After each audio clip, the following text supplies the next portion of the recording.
Ce Shabbat, nous avons eu le mérite d'avoir la vision du troisième Beth Amikdash. Shabbat Chazon Akadosh Baruch Hu montre à chacun, à sa Neshama le ressent, la vision du troisième temple.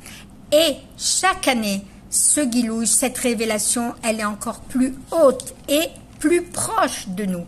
Et se rajoute également la révélation de Mashiach, non seulement le troisième Beth Amikdash, mais aussi Mashiach à plus forte raison quand on se rapproche à grands pas de Tisha B'Av, qui est le jour de la naissance de Mashiach. Et donc, puisqu'on a eu le mérite de voir le Beth Amikdash, c'est le moment opportun pour réfléchir et se remettre en question.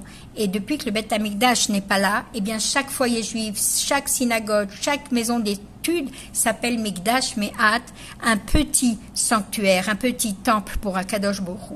Et donc, à nous de mettre le focus maintenant, de mettre le spot, on va dire, sur notre foyer.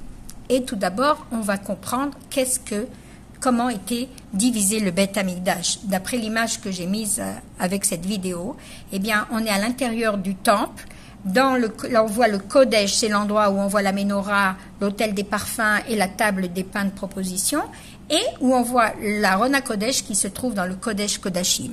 Et de même que le temple était divisé en plusieurs parties, eh bien on peut dire que ce partage aussi existe à l'intérieur de chaque maison juive. Il y a une partie qu'on ne voit pas sur la photo, qui est juste à l'entrée du temple, qui s'appelle la Hazara, la cour extérieure. Le rôle de la cour extérieure dans le Beth Amikdash était d'examiner, de trier tout ce qu'il y avait à l'extérieur et juger si on pouvait les faire pénétrer à l'intérieur du Beth Amikdash. On vérifiait les animaux, on vérifiait toutes les offrandes et on réfléchissait, est-ce qu'on peut les offrir et les élever à la Gdusha sur le Mizbeach. Et comme la Hazara, eh bien dans la maison, il y a aussi un endroit qui s'appelle vérifier les relations extérieures. Il n'y a pas de maison qui est totalement déconnectée du monde extérieur et qui n'est pas influencée par elle.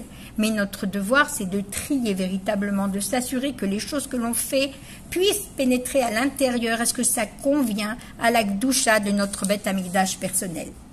De même que dans le Beth Amikdash, il y avait des conditions et des règles claires qui fixaient quel animal peut entrer dans le Beth Amikdash et qu'on devait vérifier, eh bien, les animaux impurs, ils étaient interdits totalement.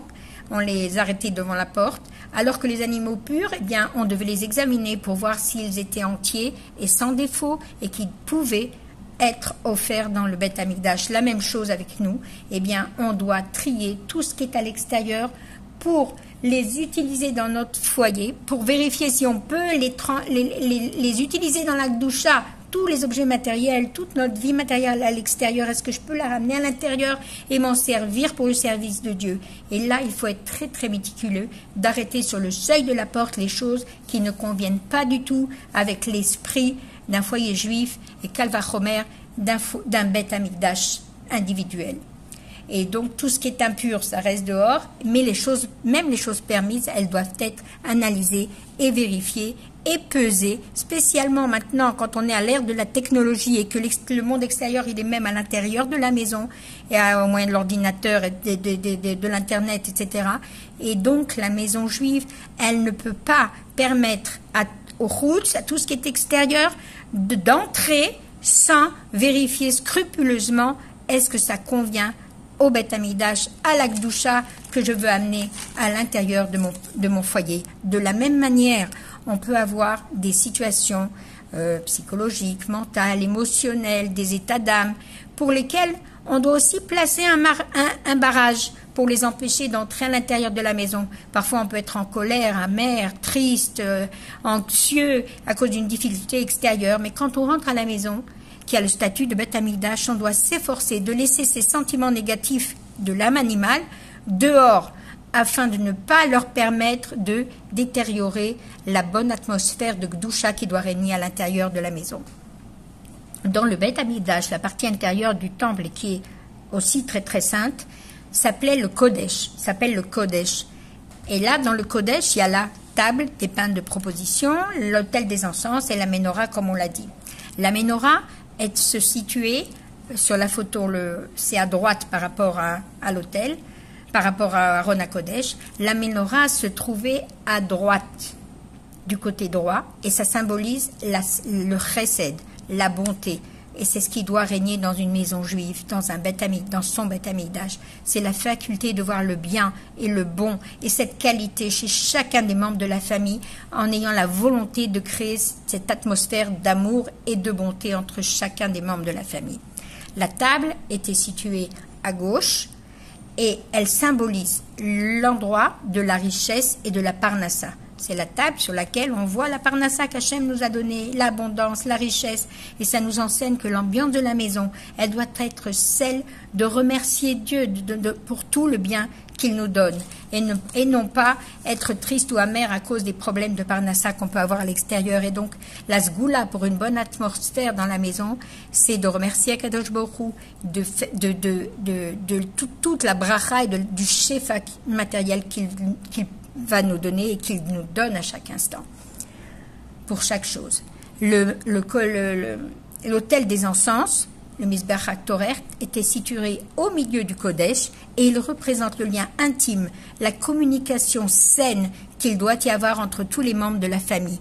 C'est l'endroit où chaque membre, les parents entre eux, les parents avec les enfants entre eux ressentent le ribour, ce qui les relie entre eux, l'amour, l'amitié, l'affection, et qui s'exprime par l'écoute qu'on a de l'autre, l'intérêt, le souci qu'on a chacun envers l'autre. Dans le Kodesh Kodashim, le Saint des Saints, c'est l'endroit où résident les Aaron HaKodesh, les tables de la loi, la Torah, l'Arche Sainte, et surtout l'endroit où la Shrina est totalement dévoilée. C'est l'endroit où Akadosh Baruch Hu se révèle. Le Kodesh Kodashim représente notre tête, notre cerveau. Et de même que dans la tête, l'homme, il sait quel est son but et quelle est sa mission sur terre et où il veut arriver et comment il se dévoile. Et bien dans le Kodesh Kodashim se révèle aussi tout le sens du Beth Amikdash, qui est l'endroit du Gilui Ashrina, l'endroit où Akadosh Baruch Hu, il est dévoilé entièrement. Et donc, qu'est-ce que c'est la tête et le Kodesh Kodashim pour un être humain? C'est de savoir comprendre que notre foyer, qui est un Mikdash Me'at, c'est aussi une partie du cadre général et plus grand qui s'appelle le Beth Amikdash Ashlishi. Et donc, de réaliser combien notre mission dans le monde est d'apporter notre pierre à la construction du troisième Beth Amikdash et donc d'amener le monde à la Géoula.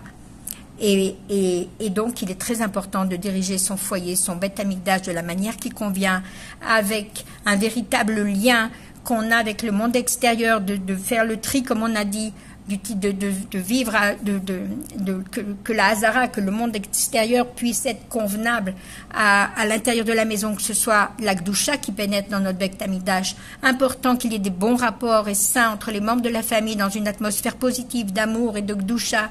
Mais ces deux points ne suffisent pas. Il est aussi important pour d'élever le niveau spirituel de chacun des membres de la famille, de créer et faire en sorte que chacun aspire à s'élever encore plus haut, à s'attacher encore plus haut à la mission qu'Hachem nous a confiée, la mission de chacun, la mission de notre foyer, la shlichut que chacun en particulier, et d'amplifier l'attachement qu'on a au Rabbi pour nous permettre de transformer notre maison en un endroit où la Shrina peut résider de façon dévoilée, comme dans le Kodesh Kodashim.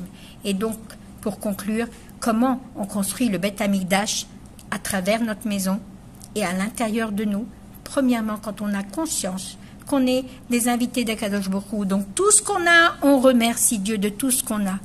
Et quand on met Akadosh Baruch Hu au centre de la vie, non seulement on est des invités de Dieu sur terre, mais on invite Akadosh Baruch Hu à rentrer dans notre vie. Quand on le met au centre de toute notre vie, eh bien, on dévoile la Shrina à l'intérieur de nous. Et par ce mérite de cet avoda, eh bien, on anticipe et on prépare et on construit concrètement le troisième Beth Amikdash. Bimera veyamenu, amen, avant même ce Tisha B'Av.